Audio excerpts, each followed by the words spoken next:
Hello guys and welcome back to my channel for another Stalker mod showcases, and here we are again at the end of another month, this time February. Hooray for February. Good news, I finally got my NVMe, my new 2TB SSD. Bad news, I haven't installed it yet. As you know, migrating operating system to another hard drive is always fun, right? If you don't want to end up, installing blah blah blah. Yeah, that's going to be really sad. That's something that I'm going to do tomorrow, not today. Anyway. I'm not going to waste a lot of time, and I'm going to just, pass to the first mod that we have today. So the first mod is The First Days in the Zone. It's a mod for Stalker Shadow of Chernobyl. This is not a standalone, and this does require the Russian version of Shadow of Chernobyl version 1.04. Which I will include in the links, of course. I'm not going to give you a mod for you guys to play if you with no way to play it, of course.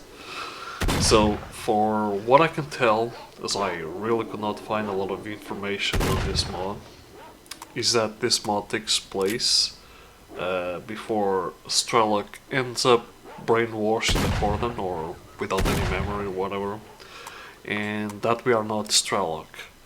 I did not find a lot of information, like I said.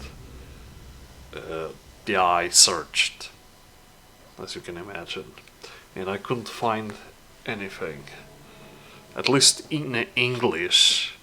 In Cyrillic, I'll probably had to translate and untranslate. Reverse translation. Oh boy. Anyway, for what I have played, the gunplay is vanilla. All the levels in the zone seem to be open to exploration, and the mod is pretty much just going around and picking up things and delivering things and shooting some bandits, some mutants, and other uncomfortable surprises that may arise. And that's pretty much it. If you guys want to give it a try, download the links will be in the description as always, and that's that for that mod. Next we have Return of S.T.A.L.K.E.R 2. This is a mod for Stalker Shadow of Chernobyl. It is a standalone, and it is a 64-bit version mod, as it has OGSR. It's not included. Integrated, that's the perfect word that I was looking for. So, the plot of the Return of S.T.A.L.K.E.R 2 tells about what happened to S.T.A.L.K.E.R after the end of the plot of Clear Sky. The lengthy questline also makes it clear what motivated S.T.A.L.K.E.R to become a mercenary. The game is expected to have a wide variety of tasks, story scenes with authors' voice acting, and a large number of new locations. The second part of the modification contains a slightly modified plot of the first part, and also completely ends the whole story. The base of the project, in the face of the OGSR engine, gives the game a nice picture and a number of new gameplay features. So features. The backpack is reset on the go with the C button. The button obviously can be reassigned in the settings. What this means is if you run into trouble, right, and you're over encumbered, you will press the C button and you will drop your backpack with all the stuff that you're carrying, except for guns, obviously, and ammo probably. And so you can move faster and deal with whatever you have to deal with. So the armored personnel carrier shoots with the tap button. That is really good. So now we can drive the APC and shoot people in the face. Also, the button cannot be reassigned in this case. Also, the button also cannot be reassigned for the backpack. I'm really sorry about that. The volume of the backpack is limited. There are 3 types of backpacks in fashion, differing in volume. They will all be available according to the plot. So basically, 3 different types of backpacks, and according to the volume, we can only carry certain modern things, which is, yeah, pretty fair. Sleep only in designated places, which means near a burning fire, in the presence of a sleeping bag, firewood for ignition near the fire. So mainly we can only sleep next to fire? That doesn't sound safe. That doesn't sound very safe. In my opinion, you might set yourself on fire. So S.T.A.L.K.E.R repairs everything by himself.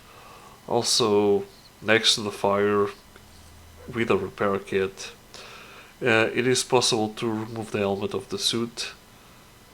Okay, that's interesting. When receiving a green SMS about the appearance of enemies, it is advisable to destroy these enemies in order to avoid possible problems further. Okay. Quest NPCs are mortal. When the quest character dies, the game ends. That's not fun. That's a little bit... okay. There is no theft from caches in fashion, which means that there are no people running around stealing your crap. Some cabinets, doors and machines can only be opened with a pry bar. Fair enough. Cartridges can be hung on the belt, then they do not take up space in the backpack. Okay, fair enough.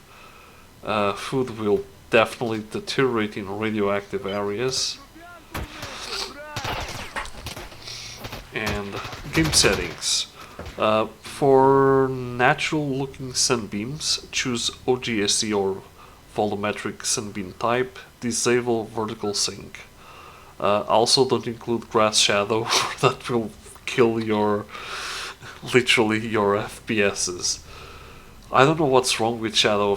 Actually, all the Stalker games, if you activate the grass shadow, you can say goodbye to your frames, literally. Also, if you tweak the settings 100 times and something doesn't work, just delete the user.ltx file in the app data folder, start the game again and set it up again. If on weak video cards the setting menu pops up crookedly, then try to set texture /LOD 0 in the same user LTX. In the new version of the engine, the auto removed this parameter, but there it is used. So, for what I've played, guns feel like guns. There seems to be a lot of them, and they all seem to come from the STCOP, as you have several attachments for guns and stuff like that. This mod looks like the first version of Return of Scar, but with different changes to the original quests and new quests added to the main quest line. This is for what I played, by the way. Anyway, as always, links will be in the description for the mod and for the translation. Next we have Shadows Addon 2.0. This is for Stalker Shadow of Chernobyl. It is not a standalone and it works with both the Steam and GOG version. So Shadows Addon 2.0 is an alternative development of Shadows Addon 0.88 and RMA 1.1. The changes affected almost all resources of modifications and the original game Shadow of Chernobyl. So the features: restored plot CGI videos from Shadows of Chernobyl, replace Mark 1 face texture based on video, replaced all texture meshes with adaptation for widescreen and square monitors. The textures of the inventory progress bars along with the inscriptions have been replaced. Replace the textures of the ends with more visually suitable ones. Frames from the Soviet film by Tarkovsky, Stalker, have been added for TV. Added missing pictures in information about game locations and anomalies. Photos about the zone and artifacts have been added to the encyclopedia. Added new visual. I was going to say visual. I actually said it, but hey. Added new visual effects, hit marks from hitting the player. Fixed drawing errors in the PDA encyclopedia. Replace icons with better ones. Lots of UI, trade and dialogue fixes. Fixed incorrect positioning of most interface elements for 5.4 and 16.9 screen formats. I think it's 5x4 and 16x9 instead of 5.4, and definitely it is. Optimize the textures of the Dead City maps, cordon, icons, and logos. The indicator for throwing bolts and grenades has been redesigned. Restore the elf and armor indicators to original ones. Optimization of weapon textures and bumps was carried out, which made it possible to reduce the total file size by several times without much loss in quality. The bolt textures have been changed to a darker version. Several buttons in the main menu have been removed. Some elements have been moved for greater convenience. Removed the flashing PDA icon from the game screen when receiving new tasks, information, along with the display of the number of contacts, and a number of other interface elements. Remove the inscription of the site from the build texture of the loading screen. Remove the early filter from the night vision device. Well, that's great, we can actually see at night with the night vision. Restored the cut dialogue of training with Sidorovich and corrected all the timings. Restored all ambient tracks on location from Moose with some changes. The original music has been returned to the bar and megaphone. The original sounds of the monolith and siren nation have been restored. Global changes in the sound component with many additions and edits. Replace sounds of injury main character, siren, rain and PDA. The sound files in the military laptop have been replaced with more atmospheric ones. Added build music to main menu and credits from Pre-Boy Story 1.2. Added new jokes for stalkers of all factions. Well, that's great. At least we can have a laugh, I guess. Fixed many bugs in all comments for weapon sounds, stalkers, monsters and other files. Adjusted the volume of some sounds and soundtracks, music in quests. Fixed all detected sounds with an unpleasant clicking effect. All audio messages are synchronized with the text part, Russian version. Reduced the audibility radius of the sound of military propaganda on the cordon. Removed constantly repeated lines of characters such as yes, yes, come in, do not linger, etc, etc. Removed constant fatigue sound from all NPCs while running or in combat position. The sound of main character fatigue has been replaced with a better version. Weaker pseudo-giant bloodsucker and controller for the sake of preserving the player's nerve cells. Trade has been globally redesigned. Prices have been revised. The weight of items and the amount of assortment from traders have been adjusted to improve the game balance. Added the ability to sell and buy flashlights from all traders. Changed the spawn rate of monster parts and caches to improve game balance. Changes have been made to the conditions for issuing caches in X18. Changed the accuracy of NPCs at all difficult levels. Now accuracy is 50 to 50 everywhere. Well, makes sense. No one is a crack shot. Removed elf healing from food. Rebalance of first aid kits, anti-rat vodka and drinks. Radiation accumulates in the main character gradually at all difficulty levels. The capacity of artifacts on the belt has been increased to 6. And the remaining 12 slots for cartridges and the dosimeter with a detector. The dosimeter and detector are used together, complementing each other. The carry weight has been increased by 10 kilograms and the maximum is 80, excluding costumes and artifacts per weight. Removed all freebies from locations, heaps of artifacts and other obscurantism that broke the game atmosphere and balance. Removed anomalies and script sounds of shooting in Pripyat. Added missing interaction hotkeys, X, left shift and F.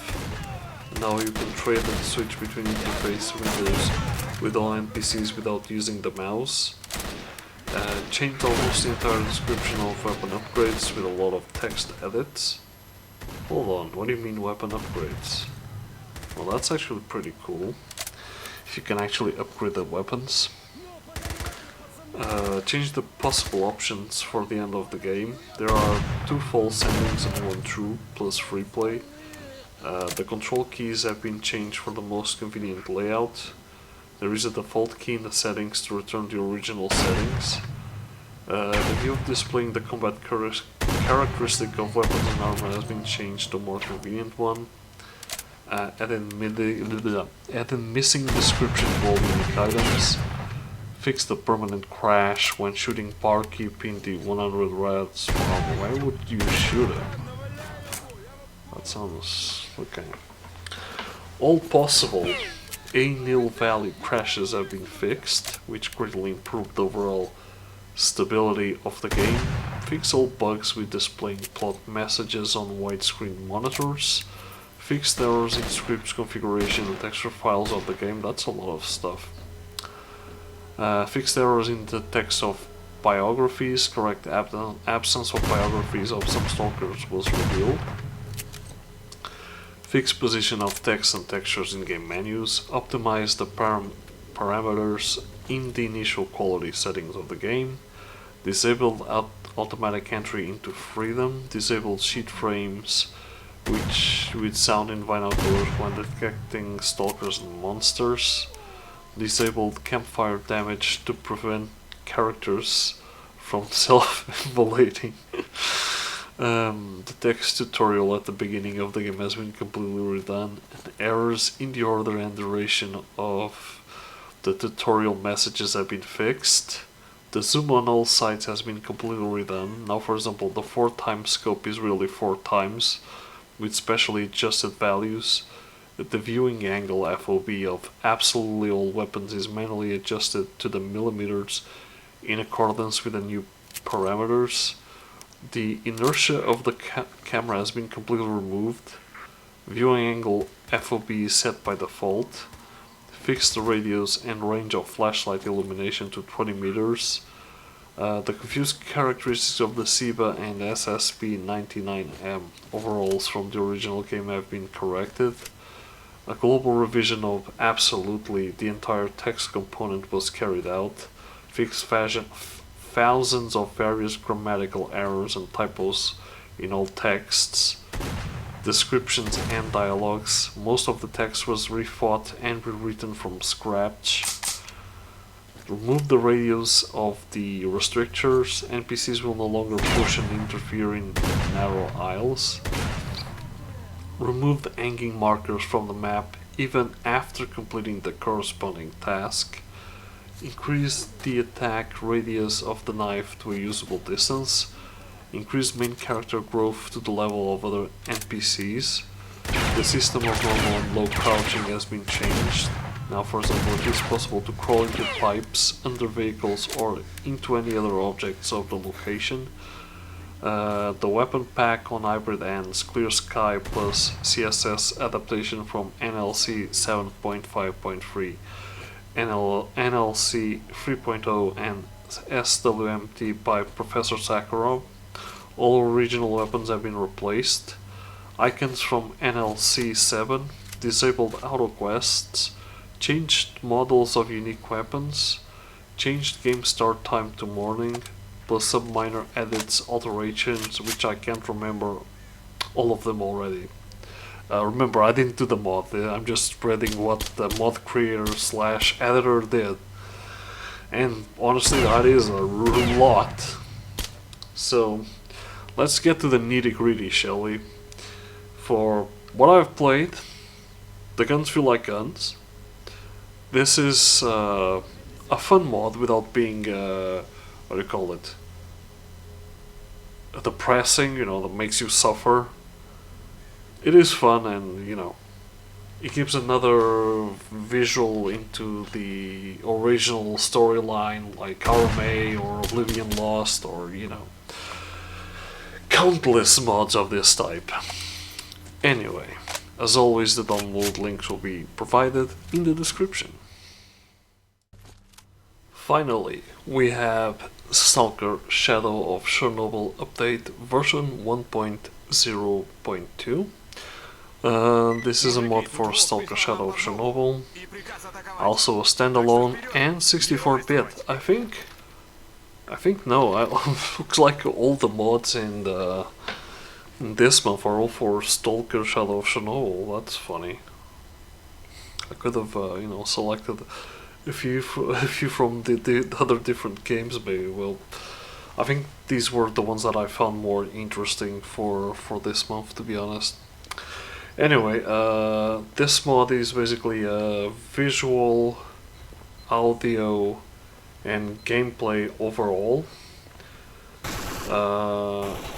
with addition to new animations, models, textures, weather. Everything has been literally changed in this mod. So basically, this is like a modernization of Shadow of Chernobyl, just like Radiophobia 3, to be honest.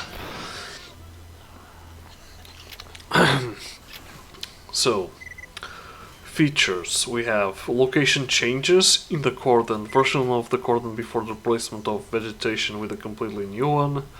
Change the grass on the location of vegetation redone. The base of the military has been slightly improved. Other minor changes. Garbage. Change the grass on the location. The version from the junkyard at the time of May 24, 2022. Bar Rostock. Change the grass on the location. All other ground locations adjusted the grass texture. Now the grass will look more correct at a distance. Graphicals. Reflection fix. Slightly corrected the puddles in the game. Improved water shaders. Removable ambient occlusion types except SSDO. SSDO shader replaced with a new one. Fixed lighting of trees and bushes. Increased the overall brightness of the game. Fixed terrain textures. Now they have the correct tiling in the game. Terrain textures lighting will now be more correct. Change terrain textures for the updated shader. Slightly corrected the flares from the lamps.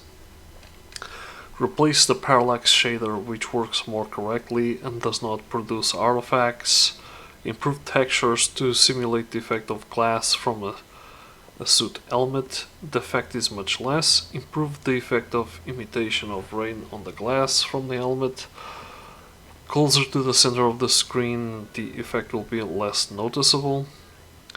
improved the weather a bit, removed some jams, in some places finalized the lighting, reduced the amount of rain, fixed grass shader, fixed excessive grass brightness, improved shader for PCSS shadows, improved night vision shader, edited many textures, changed some item icons, slightly improved fog, sky deepened shader, FOB limited, minimum 60, maximum 85, limited HUD FOB, minimum 0.5, maximum 0.67, reduce brightness of light sources. On gameplay, you can now put different types of optics on weapons, disabled weapon sway, instead animations on the HUD are now used. Reconfigure parameters for NPCs and mutants, improved weapon damage, 3D sights are disabled instead of them ordinary 2D sights that do not reduce FPS. You can now run in the exoskeleton. Adapted Fight Cry v1.5 mod, reworked trade, removed extra items from PNS, improved options for buying and selling items, reworked the assortment at merchants, adapted dynamic trade mod.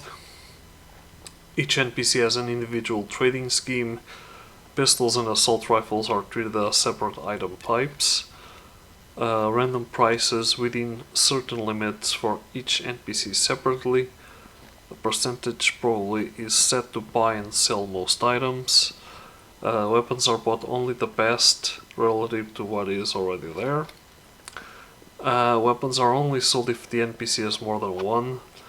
At the same time, the best does not go on sale. Supported percentage probability to buy and sell weapons. Artifacts are divided into groups by parameters. In each group, 3 artifacts. Artifacts are bought only those that are better in terms of the parameters already available within the group.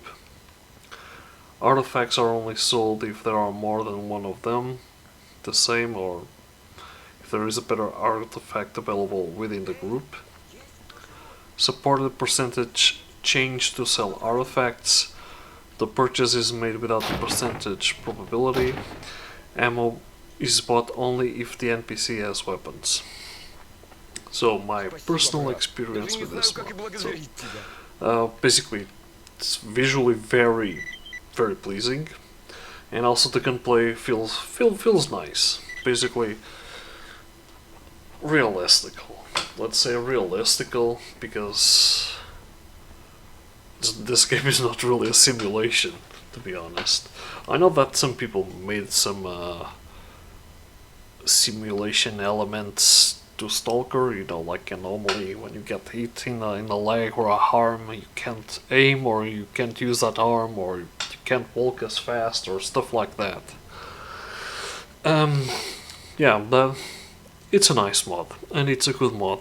If you want to play the vanilla story on Stalker Shadow of Chernobyl, this is one of the best ways to play it. I know that Radiophobia 3 is probably the best way to play, you know, vanilla, although it adds like tons of quests and stuff like that.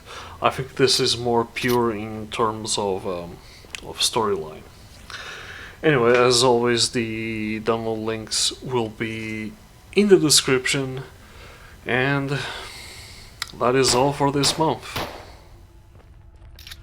Well guys, and that's all for this month. As always, I would like to give a shout out for the Sea Consciousness group for their work with the translations, as if it weren't for them there would be a lot of mods that we wouldn't be playing. Anyway, as always, the download links will be in the description. Hope you guys have enjoyed this episode. Thanks for watching, stay safe and stay well, and I'll see you guys next time.